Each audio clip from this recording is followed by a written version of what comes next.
నమస్తే. కథా విహారికి స్వాగతం. ఈరోజు మనం శ్రీకృష్ణుని ద్వారకా నగరంపై ఆసక్తికరమైన కథను తెలుసుకుంటాం.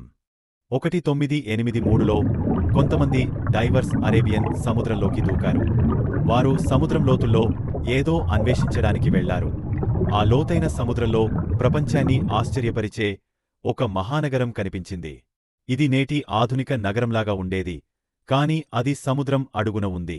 పక్కాగా ప్లాన్ చేయబడిన నగరం, రోడ్లు, గోడలు, విగ్రహాలు మరియు భవనాలతో సముద్రం అడుగున ఉన్న నగరాన్ని చూసి వారు ఆశ్చర్యపోయారు. అక్కడి రాళ్లను పరిశీలించినప్పుడు అవి మహాభారత కాలానికి చెందినవని తెలిసింది. ఇది మహాభారతంలో చెప్పబడిన శ్రీకృష్ణుని నగరం ద్వారకా. ద్వారకా శ్రీమహావిష్ణువు 4 ధామాలలో ఒకటి. గుజరాత్లోని జామ్నగర్ జిల్లాలో అరేబియన్ సముద్రతీరాన ఉన్న ఒక చిన్న నగరం. వేలాది మంది భక్తులు శ్రీకృష్ణుని దర్శించేందుకు ఇక్కడికి వస్తారు. భగవత్పురాణం 10వ అధ్యాయం ప్రకారం కంసుడిని చంపిన తర్వాత శ్రీకృష్ణుడు యాదవ వంశంతో కలిసి మథురలో జీవించసాగాడు. అయితే కంసుడి మరణానికి కోపంతో అతని మామ జరాసంధుడు మథురపై 17 సార్లు దాడిచేశాడు. ఈ నిరంతర దాడులతో విసిగిపోయిన శ్రీకృష్ణుడు మథురను విడిచిపెట్టాలని నిర్ణయించుకున్నాడు. సముద్రంలో ఒక పెద్ద నగరాన్ని నిర్మించాలని ఆదేశించాడు. కాని ఇది సముద్రదేవుని అనుమతితోనే సాధ్యమైంది. శ్రీకృష్ణుడు సముద్రదేవునికి ప్రార్థనలు చేశాడు.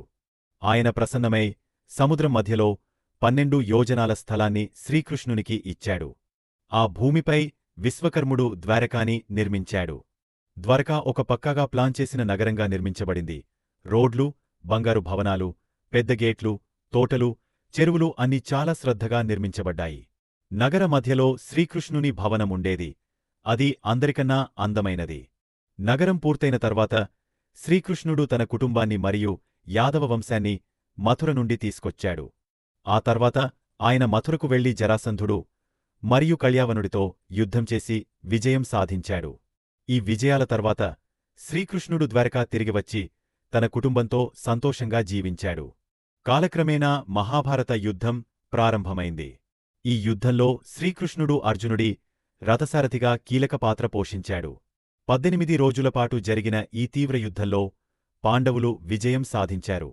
కాని గంధారి, కౌరవుల తల్లి, తన కుమారుల మరణాన్ని చూసి కోపంతో శ్రీకృష్ణుడిని శపించింది. 36 సంవత్సరాల తర్వాత శ్రీకృష్ణుని వంశం కూడా అంతరించిపోతుందని ఆమె శపించింది.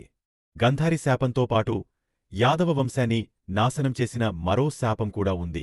ఒకసారి ద్వారకా సమీపంలోని పిండారక ప్రాంతంలో కొంతమంది సన్యాసులు ఉన్నారు. వారిని శ్రీకృష్ణుని కుమారుడు సాంబుడు మరియు అతని స్నేహితులు మోసం చేయాలని నిర్ణయించారు. సాంబుడు గర్భిణీ మహిళ రూపంలో భిక్షాటన చేశాడు.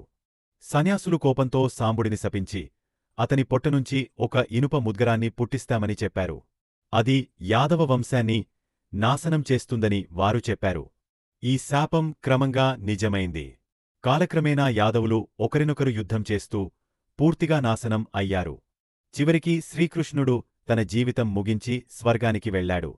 ద్వారకా నగరం సముద్రంలో కూరుకుపోయింది. ఇవాళ ద్వారకా 2 భాగాలుగా ఉంది: ద్వారకా మరియు బేత్ ద్వారకా. బేత్ ద్వారకా సముద్రంలోని ఒక దీవి. 1983 నుంచి 1990 మధ్య ఆర్కియాలజిస్ట్ డాక్టర్ ఎస్.ఆర్. రావు నేతృత్వంలో సముద్రంలో అన్వేషణ జరిగింది. ఈ అన్వేషణలో పలు పురాతన నిర్మాణాలు మరియు మహాభారత కాలం నాటి ఆనవాళ్లు కనుగొన్నారు. ఇవి ద్వారకా యొక్క చరిత్రను మళ్లీ జీవింపజేశాయి. ఈ నగరం నిజంగా శ్రీకృష్ణుని ద్వారకానేనా అన్న ప్రశ్నలతో ఇంకా పరిశోధనలు జరుగుతున్నాయి. కాని మహాభారతంలో చెప్పిన ఎన్నో విషయాలు నేటికి నిజమైన చారిత్రక ఆధారాలతో జత కలుస్తున్నాయి.